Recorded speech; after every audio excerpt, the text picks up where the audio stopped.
Capítulo 32, Rama é ressuscitado. Achava-se então, enfermo, um homem chamado Lázaro.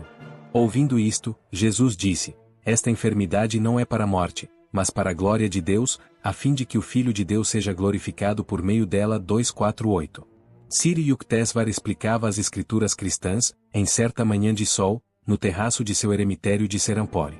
Além de outros discípulos do mestre, eu estava presente com um pequeno grupo de estudantes de Ranchi. Nesta passagem, Jesus chama-se a si mesmo o Filho de Deus. Embora ele estivesse verdadeiramente unido a Deus, esta afirmação sua tem profundo significado impessoal, explicou meu guru. O Filho de Deus é o Cristo ou consciência divina no homem. Nenhum mortal pode glorificar Deus. A única homenagem que o homem pode prestar a seu Criador é a de buscá-lo. O homem não pode glorificar uma abstração que ele desconhece. A glória ou balo em torno da cabeça dos santos é um testemunho simbólico de sua capacidade de render homenagem a Deus. Sri Yukteswar continuou a ler a maravilhosa história da ressurreição de Lázaro. Ao concluir, o mestre guardou longo silêncio, com o livro sagrado aberto sobre os joelhos. Também tive o privilégio de assistir a milagre idêntico. Meu guru falou finalmente com solene unção. Lahiri Mahasaya ressuscitou dentre os mortos um de meus amigos. Os pequenos estudantes a meu lado sorriram com agudo interesse. Em mim existia bastante meninice também, para apreciar não apenas a filosofia, mas, em particular, as prodigiosas experiências de Sri Yukteswar com seu guru. Meu amigo Rama e eu éramos inseparáveis, começou o mestre. Sendo ele tímido e recluso, preferia visitar nosso guru, Lahiri Mahasaya, entre a meia-noite e a madrugada, quando se achava ausente a multidão de discípulos diurnos. Como eu fosse seu mais íntimo amigo, fazia-me confidência sobre muitas de suas mais profundas experiências espirituais. Eu encontrava inspiração em sua companhia ideal. A face de meu guru suavizou-se com recordações. Rama foi repentinamente submetido a uma prova severa, continuou Sri Yukteswar. Ele contraiu o cólera asiático. Como nosso mestre nunca pusesse objeções aos serviços dos médicos em momentos de doença grave, 2 especialistas foram chamados. Em meio à frenética afobação para atender ao enfermo, eu rezava fervorosamente a Lahiri Mahasaya, implorando ajuda. Corri à casa de Lahiri Mahasaya, soluçando, contei-lhe a história. Os doutores estão cuidando de Rama. Logo ele estará bom. Meu guru sorriu jovialmente. Regressei de coração leve para junto do leito de meu amigo, apenas para encontrá-lo moribundo. Ele não pode durar mais de 2 horas, disse-me um dos médicos com um gesto de desespero. Mais uma vez me apressei a ir ver Lahiri Mahasaya. Os doutores são homens conscienciosos. Estou certo de que Rama ficará bom. Alegremente, o mestre me despediu. Em casa de Rama descobri que os 2 médicos haviam partido. Um deles me deixará um bilhete. Fizemos tudo o que foi possível, mas não há esperança para este caso. Meu amigo era, de fato, a imagem de um agonizante. Eu não admitia que as palavras de Lahiri Mahasaya pudessem falhar, contudo, à vista de Rama, de sua vida a escoar rapidamente como maré vazante, continuava sugerindo à minha mente: agora tudo se acabou. Debatendo-me, assim, entre ondas alternativas de crença e descrença, continuei a atender meu amigo, fazendo por ele o que melhor podia. Rama ergueu-se para gritar: Yukteswar, corra ao mestre e diga-lhe que parti. Peça-lhe que abençoe meu corpo antes da cerimônia fúnebre. Com estas palavras e um suspiro profundo, Rama entregou sua alma. 2:4-9. Chorei durante 1 hora, ao lado de sua cama. Ele, que sempre fora um amante da quietude, atingira então a imobilidade absoluta da morte. Outro discípulo entrou, pedi-lhe que ficasse na casa até o meu regresso. Semi-ofuscado, entorpecido, caminhei penosamente até meu guru. Como está Rama agora? O rosto de Lahiri Mahasaya sorria em meio a uma auréola. Senhor, em breve verá como ele se acha, falei sem pensar, emocionado. Em poucas horas verá seu corpo, antes de ser carregado à área de cremação. Minha voz falhou e rompi em soluços, abertamente. Yukteswar, controle-se. Sente-se, acalme-se e medite. Meu guru entrou em samadhi. A tarde e a noite decorreram em silêncio ininterrupto.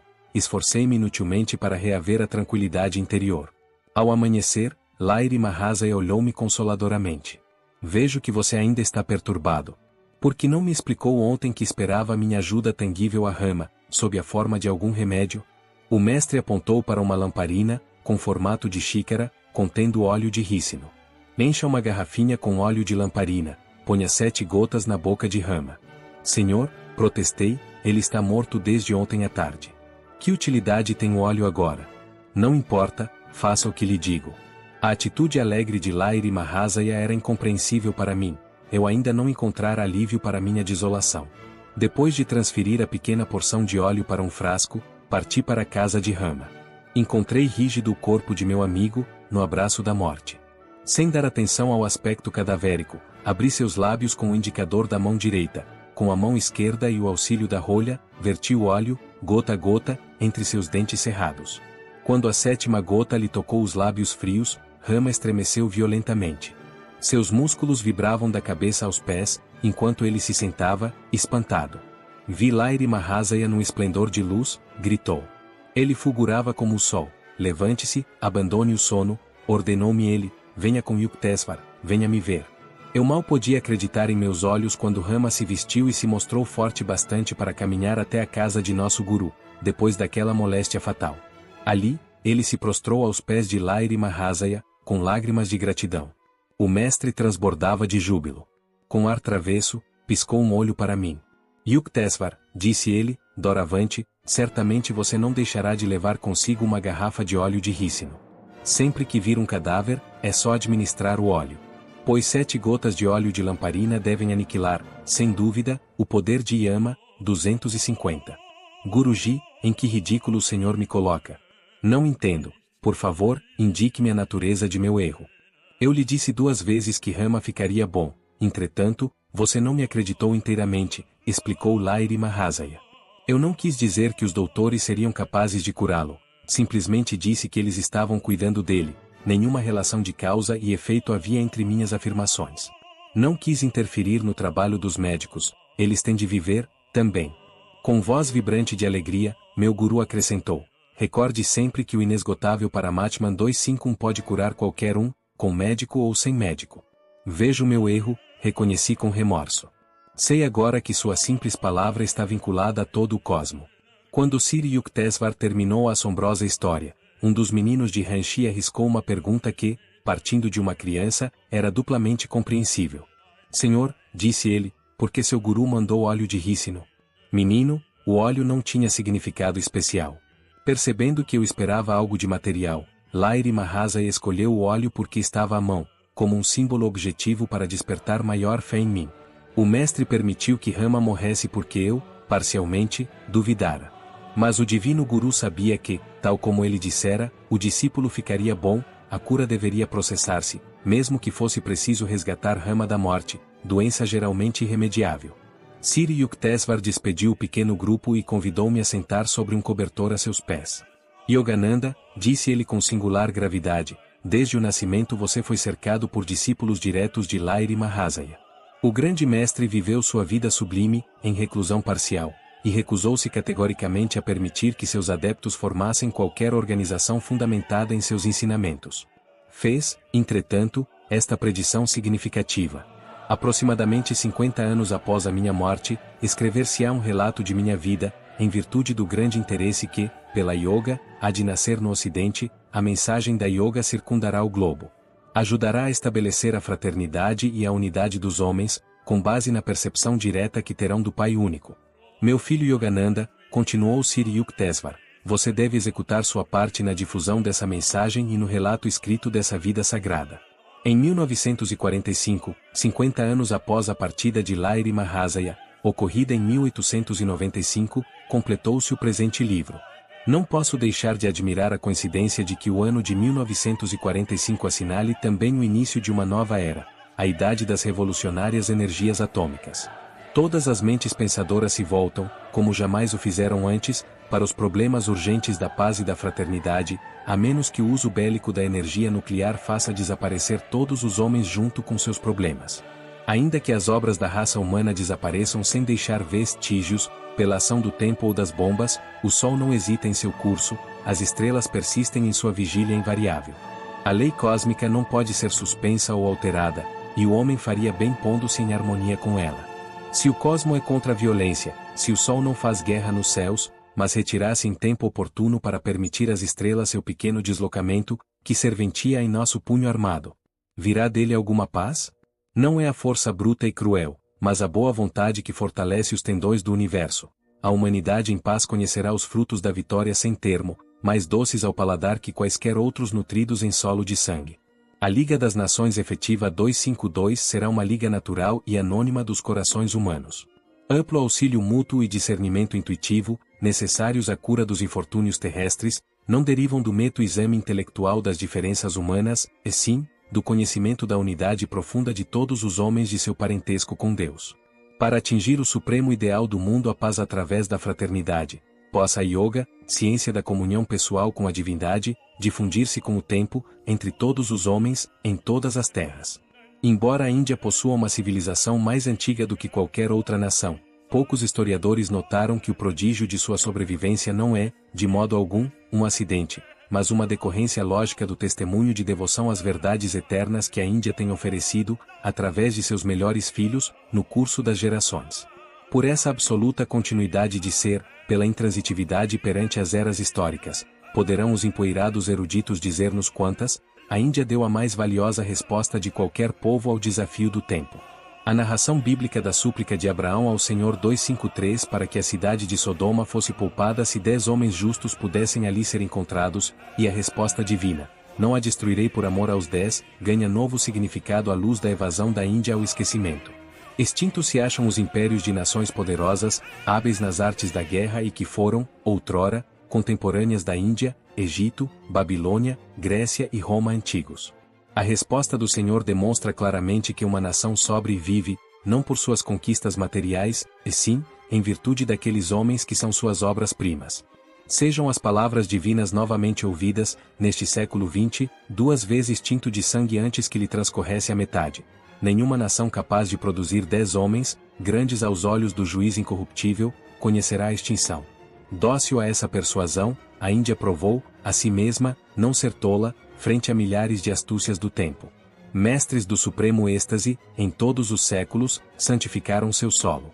Sábios modernos semelhantes a Cristo, como Lahiri Maharaja e Sri Yukteswar, levantam-se para proclamar que o conhecimento da yoga, a ciência da unidade com Deus, é vital para a ventura do homem e a longevidade de uma nação. Sobre a vida de Lahiri Maharaja e sua doutrina universal, apareceram impressas, até hoje, informações muito escassas 254. Durante 3 décadas, na Índia, América e Europa, encontrei sincero e profundo interesse por sua mensagem de yoga libertária. No Ocidente, onde as vidas dos grandes yogis modernos são pouco conhecidas, faz-se necessária agora, conforme ele mesmo previu, uma biografia deste mestre. Lahiri Maharaja nasceu em 30 de setembro de 1828, numa piedosa família de brahmanes, de antiga linhagem. Sua terra natal foi o vilarejo de Gurni, no distrito de Nadia, perto de Krinanagar, em Bengala. Era filho único de Muktakashi, segunda esposa de Gaur Mohan Lahiri, homem que gozava de reputação e estima. A primeira mulher, após o nascimento de 3 filhos, morrera durante uma peregrinação. A segunda, a mãe de Lahiri, faleceu quando este era menino. Pouca informação temos a respeito dela, exceto um fato revelador: era ardente devota do Senhor Shiva designado, nas escrituras, rei dos yogis. O menino, cujo nome completo era Shyama Charan Lahiri, passou a primeira infância em seu lar ancestral de Gurni. Com a idade de 3 ou 4 anos, sentava-se frequentemente em posição yogi, debaixo das areias, seu corpo inteiramente oculto, menos a cabeça. A propriedade da família foi destruída no inverno de 1833, quando o vizinho rio Jalangi mudou de curso e desapareceu nas profundezas do Ganges. Um dos templos a Shiva, fundado pelos Lahiris, desapareceu no rio, junto com a residência da família. Um devoto salvou a imagem de pedra de Senhor Shiva das águas turbilhonantes e colocou-a em novo templo, hoje muito conhecido como lugar de Shiva, em Gurni. Gaur Mohan Lahiri e sua família abandonaram Gurni e passaram a residir em Benares, onde o pai imediatamente erigiu um templo a Shiva. Ele dirigia seu lar segundo a disciplina védica, observando regularmente cerimônias de culto, atos de caridade e estudo das escrituras. Todavia, justo e de ampla compreensão, aproveitava, dentre as ideias modernas, as benéficas. Em Benares, o menino Lahiri recebeu lições de Hindi e Urdu, com alguns companheiros. Frequentou uma escola dirigida por Joy Narayan Gosal, recebendo instrução em sânscrito, bengali, francês e inglês. Dedicando-se ao estudo rigoroso dos Vedas, o jovem yogi ouvia com avidez as discussões sobre as escrituras, entre eruditos brahmanes, um dos quais, Nagbata, era um estudioso Mabrata. O adolescente Shyama Chara, por sua bondade, delicadeza e coragem, era querido de todos os seus companheiros. Com físico bem proporcionado, saudável e forte, sobressaiu em natação e em muitas outras proezas de habilidade manual. Em 1846, Shyama Chara Lairi casou-se com Srimati Kashi, filha de Siri Debnaraya Sanyal. Modelar esposa hindu, Kashimoni executava seus deveres domésticos alegremente, e respeitava a tradicional obrigação de dona de casa, a de servir os hóspedes e os pobres. 2 filhos santos, Tinkouri e Dukouri, e 2 filhas abençoaram a união. Aos 23 anos, em 1851, Lairi Mahazaya assumiu o posto de contador no Departamento de Engenharia Militar do governo inglês. Recebeu muitas promoções durante seu tempo de serviço. Assim, não foi apenas um mestre aos olhos de Deus, mas também um homem de sucesso neste mundo, no diminuto drama humano, onde desempenhou humilde papel como funcionário de repartição. Em épocas diferentes, o Departamento de Engenharia transferiu Lairi Mahazaya para pequenos escritórios em Gazipur, Mirzapur, Nainital, Danapur e Benares. Após a morte do pai, o jovem assumiu inteira responsabilidade por todos os membros de sua família.